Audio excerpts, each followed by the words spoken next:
Fala galera, beleza? Professor Herbert mais uma vez aqui. Agora vamos continuar nosso conteúdo de biologia falando de reino fungi. Vamos um pouquinho na parte de classificação de seres vivos, né? E começar justamente com aquelas características que os seres vivos têm que ter para ser classificados como fungos. Tá? Então todo fungo é um ser vivo heterótrofo. Só que não basta ser heterótrofo para ser classificado como fungo, ele tem que ter características exclusivas ali daquele grupo, beleza? Então eles são heterótrofos por absorção. Ser heterótrofo por absorção significa que ele consegue digerir as substâncias, mas para poder absorver essas substâncias tem que ser digeridas fora do corpo. Tranquilo? Então, por exemplo, você tem matéria orgânica disponível no ambiente, carboidrato. Ele libera enzimas que vão degradar esses carboidratos, esses polissacarídeos, por exemplo, produzindo monossacarídeos, e aí ele absorve diretamente pela superfície do corpo. Tá? Fungos não têm tubo digestório, então não tem como ter uma digestão intracorpórea. Digestão sempre extracorpórea. Beleza? E aí os fungos eles podem ser uni ou pluricelulares. Né? Ter o corpo constituído por uma única célula ou várias células. E aí essa característica relacionada à absorção dos nutrientes é importante para você diferenciar um fungo unicelular de um protozoário, que na maioria das vezes tem que englobar os nutrientes. Tá? E uma outra característica também que diferencia o fungo de outros seres heterótrofos até é a presença de uma parede celular. Beleza? Normalmente quando o ser vivo é heterótrofo ele não tem. Por exemplo, os animais não têm, protozoários não têm. Tá? Fungos têm parede celular e a parede celular na maior parte das vezes é formada por quitina, que é o mesmo material, por exemplo, que forma o exoesqueleto de artrópodes. Tranquilo? Bom, quando o fungo é pluricelular, ele tem o corpo formado por hifas. Os hifas são filamentos que podem ser constituídos por uma ou mais células. Tá? Quando ele é constituído por uma célula, é uma célula filamentosa com vários núcleos. Quando ele é formado por várias células, essas células podem ter uma ou dois núcleos. Tá? Então, quando ele é formado por várias células, a gente diz que eles têm septo. O septo seria a divisão entre essas células. Beleza? E quando ele não tem esses septos, é aquele que eu falei, que é o filamento único de uma única célula com vários núcleos. Beleza? Então, assim, a gente não vai dizer que o fungo apresenta tecidos diferenciados. A hifa é o único tipo de tecido que ele tem. E aí essas hifas se organizam, se juntam, formando uma estrutura chamada micélio. E o micélio, por exemplo, é o que constitui aquele corpo de frutificação, aquela parada bonitinha que fica para fora da terra, que a gente vê, por exemplo, num cogumelo. Tranquilo? Bom, os fungos eles são saprobiontes. O que é isso? Sapro significa apodrecer, podre. Não quer dizer que o fungo seja podre, mas na verdade ele é um ser vivo que apodrece os outros. Tá? Então, para o outro apodrecer, na verdade, o outro tem que estar morto, ou tem que ser um dejeto. Tá? Então, ele vai consumir corpos de animais, corpos de vegetais, tá? Dejetos que os animais produzirem, por exemplo. Eles vão se proliferar em cima e usar aquilo como fonte de matéria orgânica para poder se desenvolver. Tranquilo? E quando a matéria orgânica que ele está consumindo é de origem vegetal, a gente chama ele de saprófito. Fito é planta. Tá? E quando ele consome matéria orgânica de origem animal, aí ele é saprozoário. Tá? Bom, quando ele consumir matéria orgânica, ele vai ser capaz de armazenar nutrientes dentro dele, e os nutrientes são armazenados na forma de glicogênio, assim como a gente também faz. Beleza? E a reprodução deles vai utilizar esporos, que são estruturas relacionadas à reprodução assexuada. Beleza? Mas existe também no meio do ciclo uma fase reprodutiva chamada de reprodução sexuada. A gente vai ver como é que funciona isso, apesar de não envolver participação de gametas. Tá? Então, olha só, isso aqui é a estrutura básica de um fungo. Tá? Como eu falei para vocês, o corpo dele é formado por filamentos, né, unidos que formam um micélio. Então, todo esse agrupamento de hifas fusionadas aqui, ou juntas, perdão, é um micélio. Né? O cogumelo em si é o corpo de frutificação, tá? Que é o micélio formando essa estrutura responsável pela produção dos esporos. E as hifas são os filamentos, sendo que você pode ter várias células, como acontece aqui nesse desenho, como a gente observa aqui, ou ser formada por uma única célula, um único filamento, sem esses septos, sem essas divisões aqui que a gente está vendo. Tá? E aí vai ser uma hifa formada por uma única célula. Tranquilo? Quando forem várias células, né, a hifa septada, ela pode ter um núcleo, cada célula, ou dois núcleos. Tranquilo? Bom, aí a reprodução deles, né, envolve dois tipos de reprodução. Uma fase assexuada e uma fase sexuada. né? Que a gente divide assim, apesar de não ter participação de gametas. Então, por exemplo, o esporo, que é sempre haploide, vai germinar formando as hifas que formam o micélio. Aí o micélio se organiza formando o esporângio. O esporângio é a região produtora de esporos. Tá? Como o micélio é formado a partir da germinação do esporo, todo micélio vai ser haploide. Beleza? Então esse micélio haploide, formando um esporângio, esse esporângio vai ser haploide. E aí ele vai formar esporos por mitoses mesmo. Então essas mitoses vão originando mais esporos haploides que vão originar novas hifas. Tá certo? Então os fungos eles podem ficar só nesse tipo aqui tranquilamente. Mas existem situações em que se favorece, por exemplo, a fusão das hifas. Então você tem aquelas hifas, por exemplo, com dois núcleos, esses núcleos se fundem formando uma hifa diploide. E aí essa hifa diploide vai formar um micélio que origina esporângios, ó, região produtora de esporos, tá? Que vai produzir esporos por meiose. E aí os esporos vão continuar sendo haploides, originando novas hifas. Entendeu? Então ele pode fazer os dois tipos de reprodução, tá? Dependendo da situação do meio, dependendo da oferta de matéria orgânica, essa que é a verdade, porque se tiver muita matéria orgânica, se tiver muito nutriente, ela dá preferência em fazer a reprodução assexuada porque é mais rápida. Beleza? Bom, aí vamos para a classificação. A gente tem 5 filos de fungos, tá? O primeiro é o mais primitivo de todos, esses Chytridiomycetos. Eles foram os primeiros fungos a surgirem. Beleza? A gente não consegue ainda fazer uma origem, traçar uma origem correta assim, para os fungos, porque a gente tem algumas opções. Né? A gente tem algumas teorias envolvidas nisso. Então, por exemplo, isso aqui, esses Chytridiomycetos, eles podem ter originado as algas, por exemplo, ou o contrário. Porque a parede celular deles é de celulose. Na maioria das vezes eles são unicelulares e podem ser filamentosos também, como eu falei para vocês, formando aquelas hifas sem septos, tá? Com vários núcleos. Então, ou eles vão ser unicelulares básicos, então, ou filamentosos, tá? Que aí vão ser um pouquinho maiores, mas nunca são muito grandes, eles são aquáticos, eles se proliferam em água doce. Normalmente eles ficam se proliferando nas margens assim de um lago, de uma lagoa, uma represa, beleza? E eles vão consumindo matéria orgânica do meio ali, tranquilo? Então esse tipo de fungo pode ter originado as primeiras algas e vice-versa, eles podem ter surgido a partir das algas. A gente não tem como por falar o certo, né, quem gerou quem nesse caso. E aí uma outra característica comum às algas também é que eles produzem esporos, só que esses esporos têm flagelos para se locomover e se espalhar pelo meio. Né? Facilitar, como eles são aquáticos, esses flagelos vão servir para que ele se locomova dentro d'água. Beleza? O segundo grupo é o dos zigomycetos. Os zigomycetos é o grupo que envolve os bolores, os mofos, né? E um outro tipo de fungo que vai formar o que a gente chama de micorrizas. Depois, um pouquinho mais para frente, eu vou mostrar para vocês uma micorriza. Tá? O corpo de frutificação deles é bem pequenininho. São essas pontinhas pretas assim que a gente vê em cima do mofo. Tá? Eles são principalmente, consomem principalmente matéria orgânica de origem vegetal.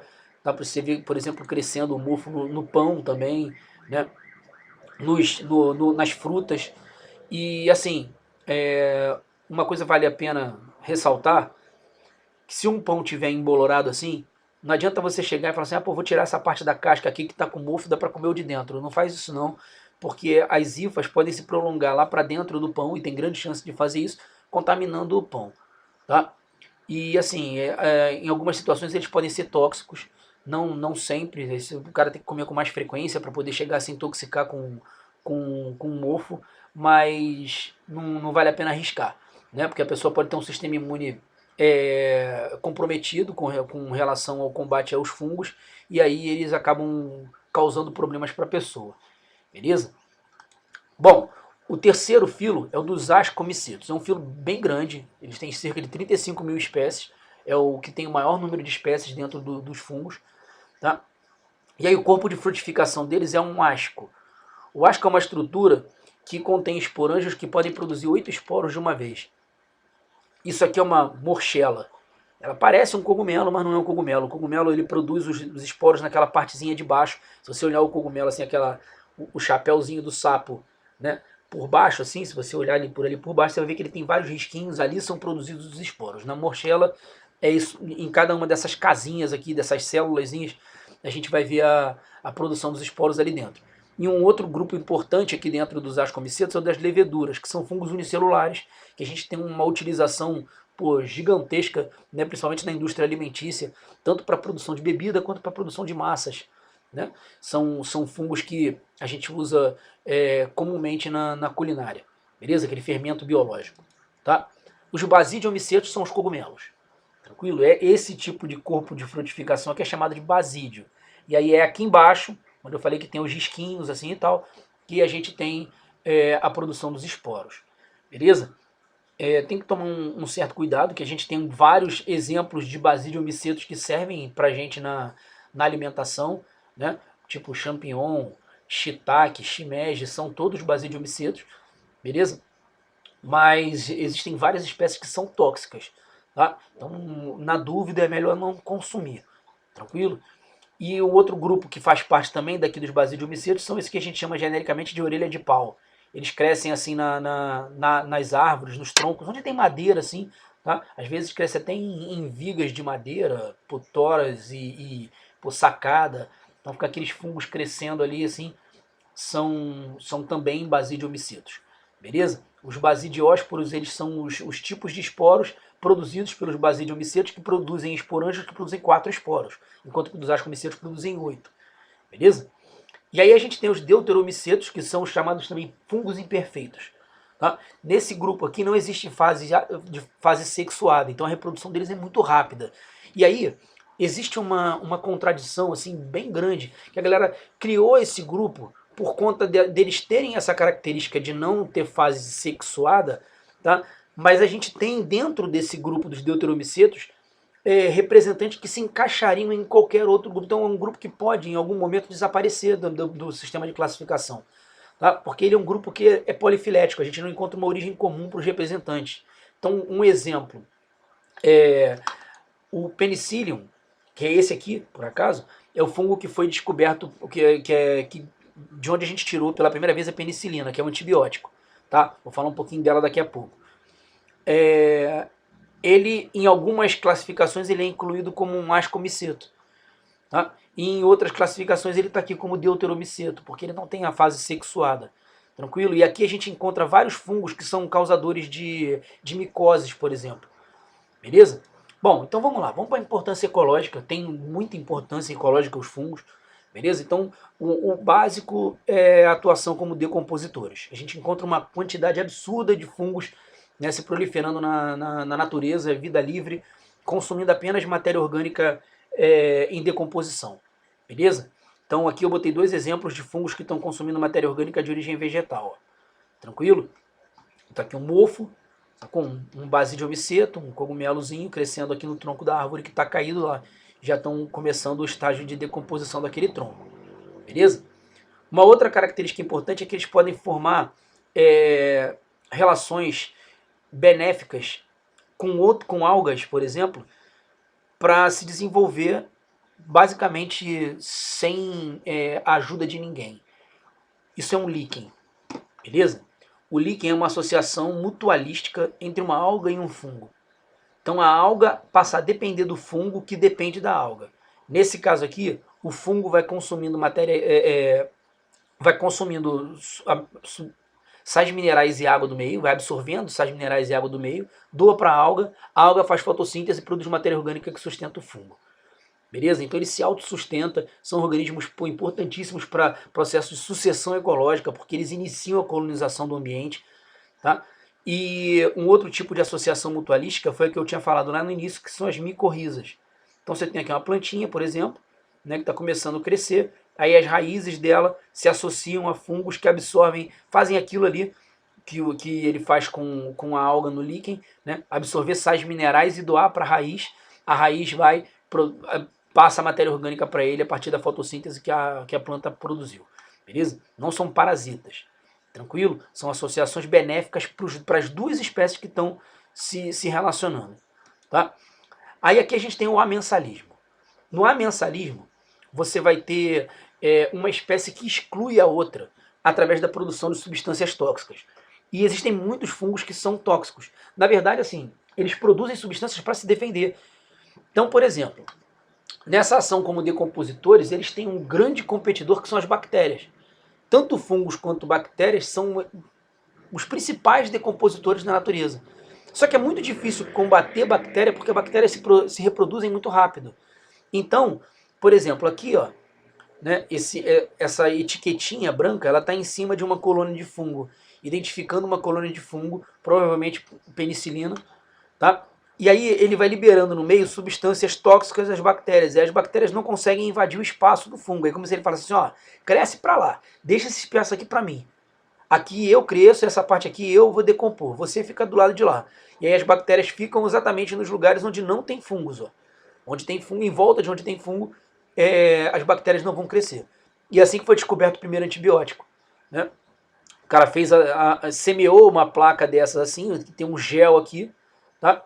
Ele passa o cotonete, por exemplo, na garganta da pessoa e esfrega esse cotonete fraquinho assim tal na placa, coloca dentro de uma estufa, 37 graus e deixa ali uns 2 dias mais ou menos.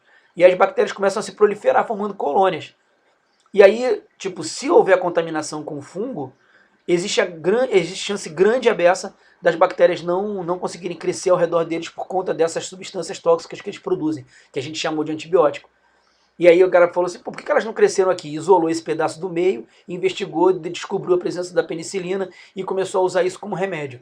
Né? E foi uma revolução danada para a medicina, porque tipo, várias pessoas acabavam morrendo por conta da infecção que os ferimentos causavam. Beleza? Então, por isso essa importância na indústria farmacêutica, e foi a partir disso que a gente conseguiu produzir antibióticos. Tranquilo? Então o último caso aqui é o parasitismo, tá? Que não é uma situação muito comum, mas é uma situação, não deixa de ser importante. Tá? Existem várias espécies de fungos que são parasitas, mas na maioria das vezes eles estão lá atuando como decompositores simplesmente.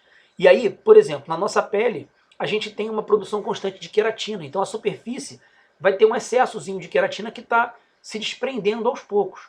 E aí os fungos se proliferam aqui em cima normalmente, beleza? Porque os esporos vão cair aqui na pele e ele vai começar a originar o fungo unicelular, e aí esses fungos começam a se espalhar aqui na superfície, só que eles não causam nada enquanto você está com um sistema imune bem desenvolvido ou não dá condições para ele se desenvolver.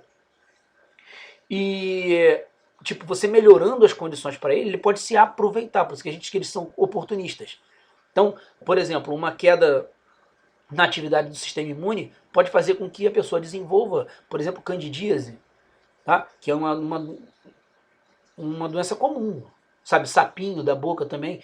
É comum acontecer quando a pessoa tem uma queda na imunidade, entendeu? Porque esses fungos já são residentes ali, estão lá de boa, né, convivendo com a gente, mas se você der a opção, eles vão se dar oportunidade, eles vão se proliferar. É uma coisa que, pô, tipo, o cara não enxuga direito entre os dedos ou usa muito sapato o dia inteiro e aí fica com o pé suado, aí aos pouquinhos começa a dar frieira, começa a dar aqueles fungos na unha, né, que vão fazendo com que a unha escureça e possa até cair, beleza? Então é esse fungo aqui, ó, por exemplo, que se prolifera lá causando essas micosezinhas. Essa aqui é a Candida albicans, que causa a candidíase, beleza? Então, mas na maioria das vezes eles são oportunistas. Eles estão ali, mas se proliferar eles podem causar doença.